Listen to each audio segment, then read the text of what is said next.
안녕하세요. 6학년 2학기 사회 2-3 지속가능한 지구촌 교과서 147쪽 수업을 시작하겠습니다. 이번 시간에는 환경을 생각하는 생산과 소비 생활에 대해서 알아보도록 하겠습니다. 앞에서는요, 세계적인 환경 문제가 얼마나 심각한지에 대해서 알아봤죠. 좀 가슴 아프고 무엇보다 시급하게 우리가 해결해 나가야 할, 지금이라도 시작해야 될 문제입니다.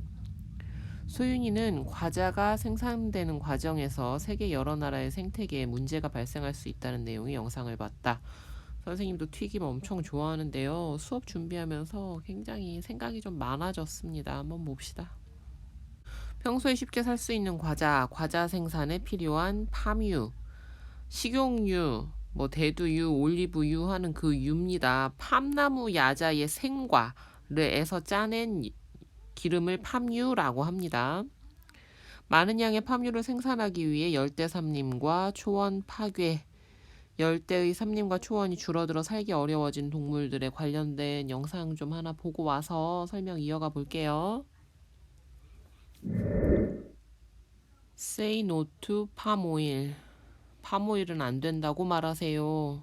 라고 되어 있죠. 팜오일, 이게 팜야자 열매입니다. 여기서 기름을 짜는 거고요. 온갖 문제들이 나와 있어서 이 사이트도 선생님이 해놓을 테니까 한번 읽어보면 좋겠고요. 못 읽겠으면 5분짜리 영상 보면 거의 다 정리가 되어 있습니다. 원래 살고 있었던 많은 동물들이 터전을 잃고요. 그 과정에서 죽고 또 팔려가고 잡혀서 다른 지역으로 팔려가기도 하고 그냥 죽임을 당하기도 하고요. 또 이제 여기에 있는 이 수마트라 호랑이 같은 경우에는요. 밀렵꾼들이 원래 숲이 우거졌을 때는 못 갔을 텐데 숲이 다 사라져 버리니까 살 터전도 줄어들지만 이 호랑이를 잡으려는 밀렵꾼들이 많이 가면서 그 개체수 자체가 많이 줄어들어서 좀 멸종 위기라는 이야기까지 나오고 있고요. 여기에서 끝나는 것이 아닙니다. 열대 우림 빽빽한 나무 숲을 팜나무 농장으로 바꾸는 일은요, 굉장히 많은 수고가 필요하거든요. 이것을 손쉽게 하기 위해서 많은 팜모일 기업들이 어떤 방법을 사용한다고 하고 있어요. 태워버리는 겁니다. 불을 내요. 그러면 거기서 나오는 이산화탄소 이 가스가 어마어마한 양이고요. 주변에 살고 있는 그 사람들은 팜나무가 굉장히 많은 물을 빨아들여서 물도 잃고 또 깐질이라는 사슴의 일종이라고 하는데 그 사슴을 잡아 먹고 살았다고 하는데 먹을 고기도 잃고 삶의 터전도 잃고 거기에다가 끊임없이 이어지는 화재로 인한 유독 가스 때문에도 고통을 받고 있다고 합니다. 그래서 참 보고 있으면 너무 어렵고 여기 보면 소비자로서 할 수 있는 일이 실은 줄이는 겁니다. 너무 많이 먹지 않는 거. 먹는 양 자체를 줄일 필요가 또 없다. 그냥 안 먹을 걸 사서 버리지만 말자. 과하게 사서 맛없다는 이유로, 오래됐다는 이유로 버리지 말고 그때그때 사서 필요한 만큼만 딱 먹고 요렇게만 해도요. 우리의 지구가 훨씬 더 빨리 건강을 회복해서 우리와 더 오래 행복한 삶을 유지할 수 있을 겁니다. 교과서로 돌아가서 이야기 계속 해보겠습니다.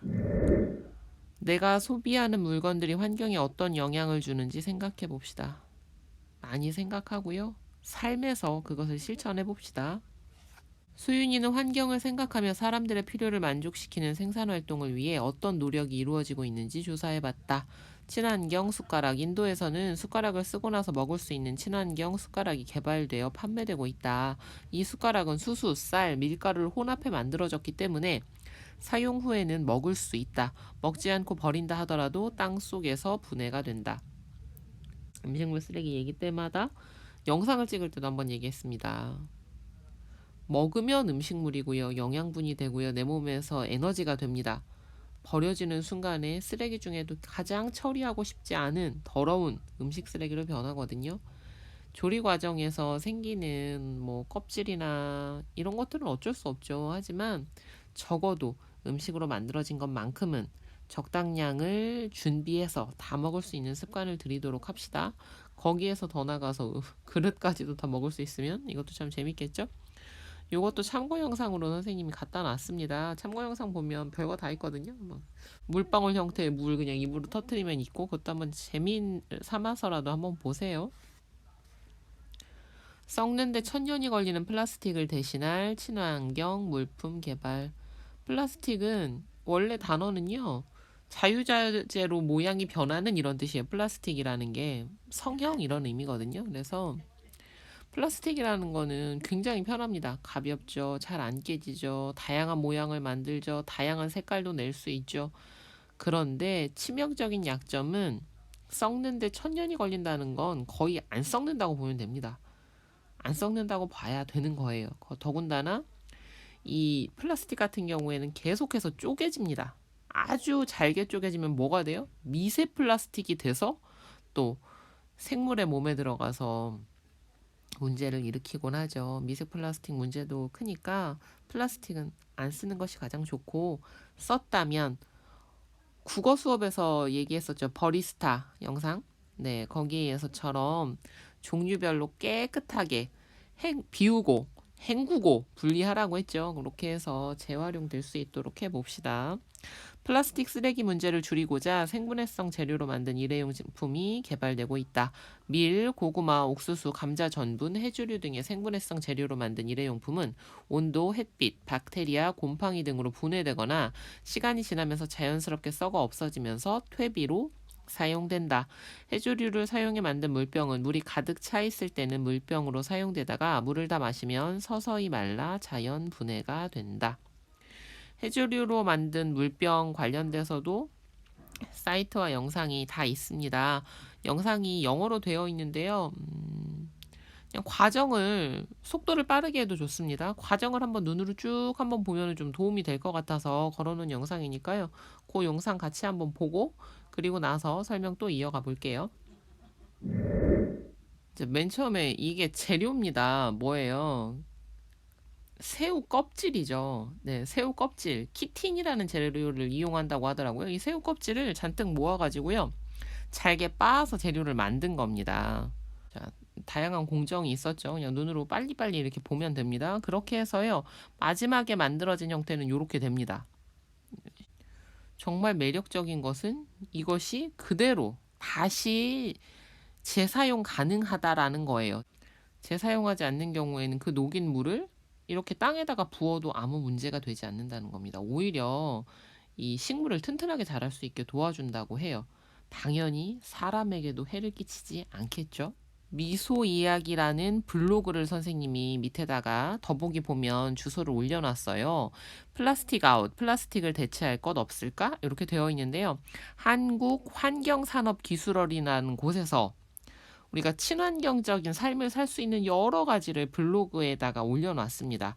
정말 선생님이 시간만 되면 이것도 읽어주고 저것도 읽어주고 싶은 게 되게 많습니다. 툭툭 넘기면서 제목이라도 꼭 한 번씩 보세요. 그리고 이 미소 이야기라는 이 의미는요. 미래를 위한 친환경 소비의 약자랍니다. 참 잘 지었죠?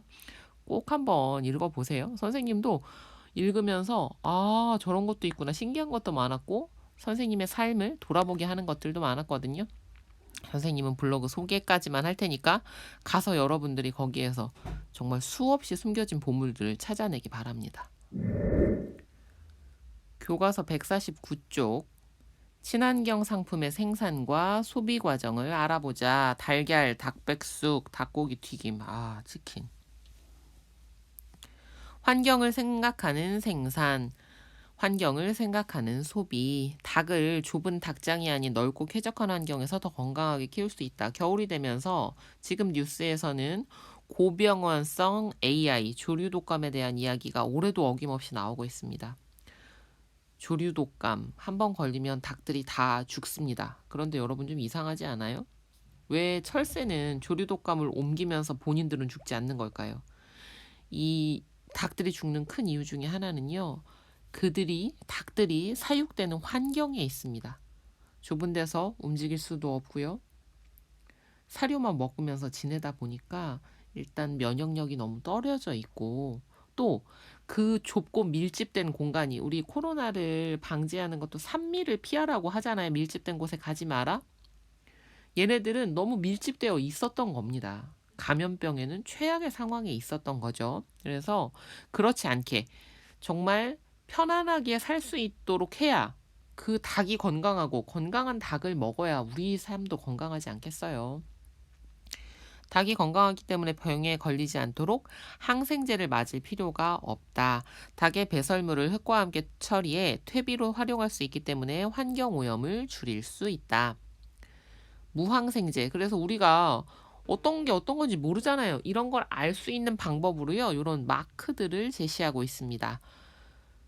신선한 달걀과 건강한 닭을 먹을 수 있어서 우리 몸에 이롭다. 친환경적으로 생산된 달걀이나 닭을 더 많이 소비할수록 친환경적으로 생산되는 달걀이나 닭의 수가 늘어날 것이다. 어떤 게 문제냐면 값이 좀 비쌉니다. 우리 몸을 위해, 미래를 위해, 환경을 위해서 먹는 양을 조금 줄이고요. 먹고 나서 다이어트 한다고 빼지 말고 먹는 양을 적당히 하고 대신에 조금 비싸더라도 좋은 것을 먹는 것이 환경을 생각하는 소비라는 거죠. 환경 마크에 대해서 조금 더 알아볼게요. 미소 이야기 블로그의 다른 글입니다. 여기 진짜 볼 게 많더라고요. 그래서 환경 마크가 이렇게 좀 다양하게 있었었대요. 이런 모양도 있고 또 이런 모양도 있고 CO2 탄소 배출량을 줄여주는 거에다 이렇게 해서 또 해놨는데 얘네들이 이것저것 하니까 뭐가 환경 마크인지 헷갈리잖아요. 그래서 이렇게 지금은 다 요 나뭇잎 모양이 있는 모습으로 다 통일을 해서 좀 좋다고 하고요. 그거에 대한 광고 영상도 선생님이 참고로 밑에다가 내려놨습니다.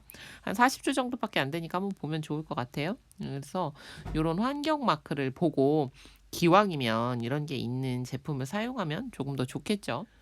환경을 생각하는 생산과 소비 활동은 우리의 건강과 환경을 지킬 수 있다. 또한 자원을 절약하고 환경 오염을 줄임으로써 지속 가능한 미래를 이룰 수 있다.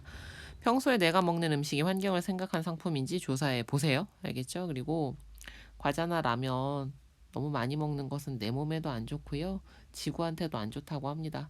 우리가 본 적은 없지만 저 인도네시아에 있는 수마트라 호랑이와 오랑우탄을 생각하면서 필요한 만큼만 그만큼만 먹고 불필요한 소비는 줄이는 하루를 지내봅시다.